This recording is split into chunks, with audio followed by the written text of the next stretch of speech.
Hi guys, maganda at pinapalang araw po sa ating lahat and welcome back to my channel. Guys, may project tayo ngayon, Gagawa tayo ngayon ng twin tower na D8.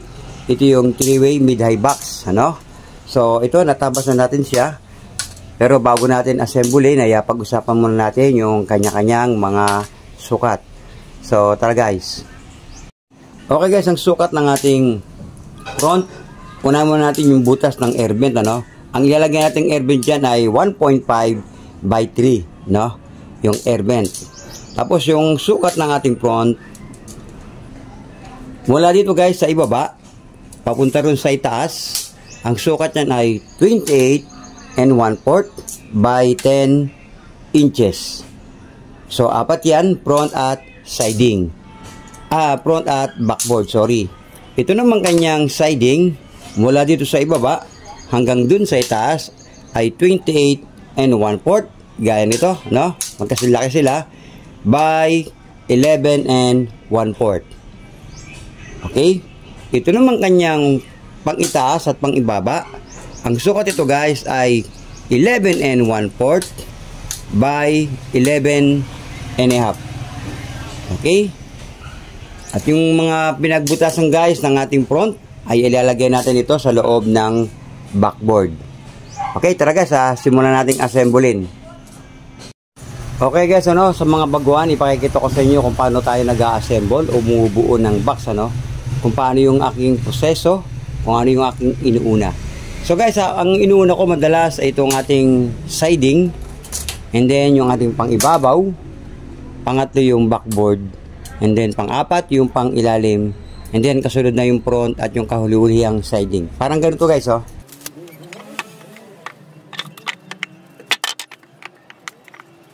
So, ganyan guys, and then kasunod niya yung ating front sa harap, and then yung ating kahuli-hulihan, yung ating siding.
Ito na sila guys, ano.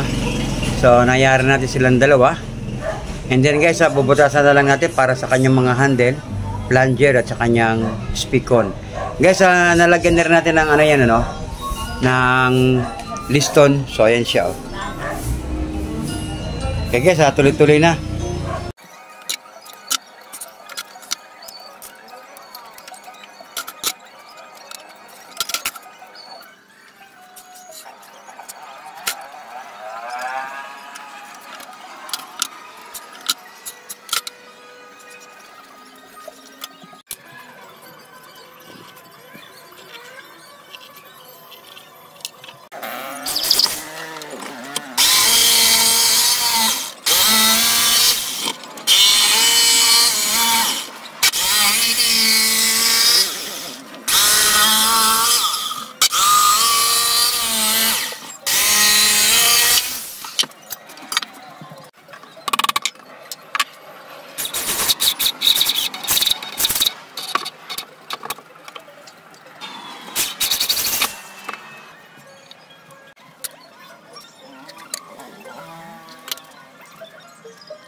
Ito na sila guys, ano.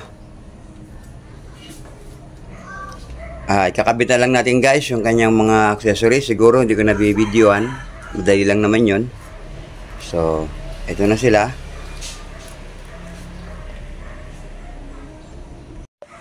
Okay guys, ano, ito yung mga iloload natin na speaker dito sa ating box na D8. Ito yung kanyang wattage, 600 watts. Ito guys, subwoofer. At ito naman yung kanyang pang mid instrumental na 400 watts, ano. At yung kanyang mga tweeter. So ito yung kanyang horn tweeter.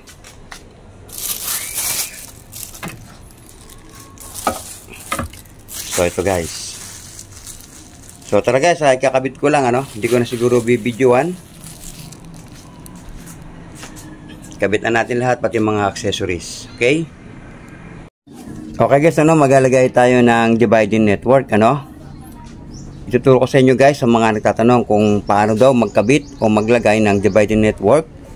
So guys, ito ay pang 3-way, ano. Isang pang sub, isang pang mid at isang pang tweeter. Okay guys, makikita naman ninyo kung para saan at kung paano siya ikakabit. Ito guys, ito makikita nyo yung input, no. Ayan, oh. Ito yung papuntang speak on.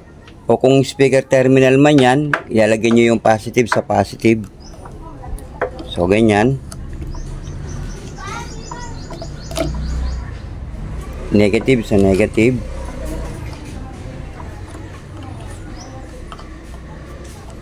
Ngayon guys, ito yung para sa sub, ano. Lalagay nyo yung... makikita nyo naman guys, merong nakalagay na positive, negative, ano. So, hindi kayo malilito. At nakalagay din dyan kung para saan yung sa sub, saan dyan yung sa mid-range. Ito, ano, meron siyang tatak, ano, ayan, oh. Letter M, mid-range. Itong T ay para sa tweeter, ano. Lagay natin yung sa sub. Yung kanyang positive sa positive. Medyo maikpit.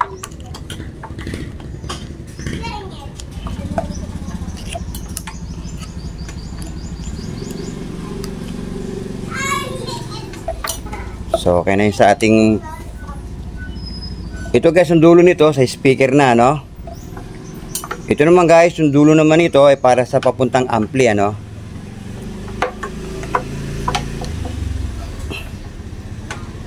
Ito naman sa ating mid-range o yung instrumental.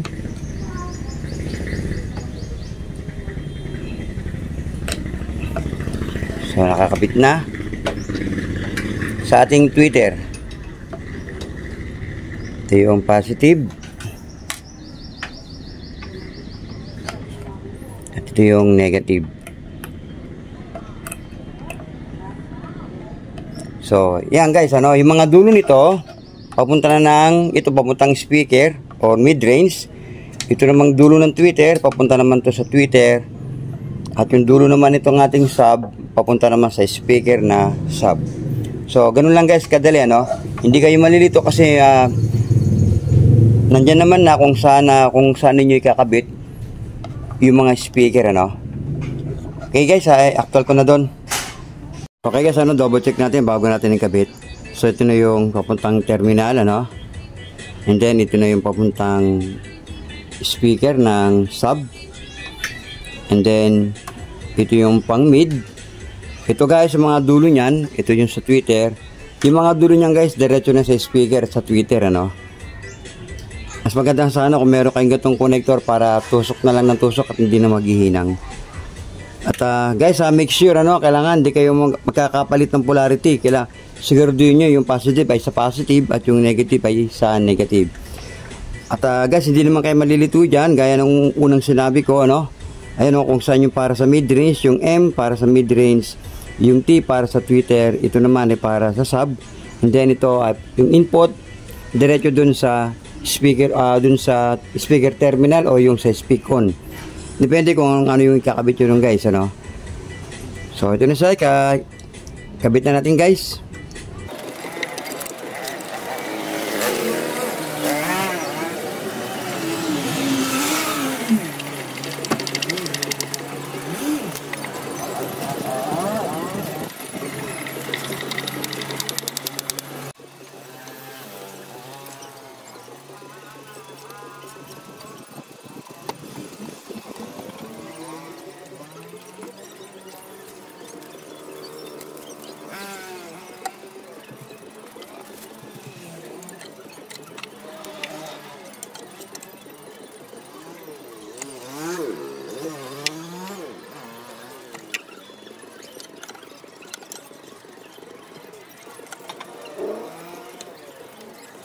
So, eto na sila guys, ano.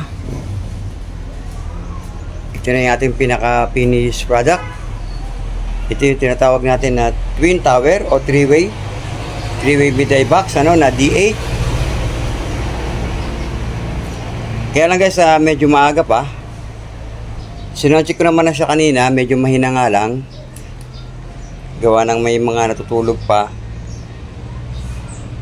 So, ayos naman siya guys, maganda siya, ano. Iba talaga pagka merong dividing network, ano. Maganda yung kanyang deliver ng o yung signal na lalabas, ano. Okay guys, kung yung nagustuhan itong ating munting video, huwag niyo pong kalimutan pakipindot po ng subscribe button, notification bell, pa-share and pa-like na rin po. At ang pag-ibig, pagpapala po ng ating dakilang Diyos ay sumating lahat po. Maraming salamat.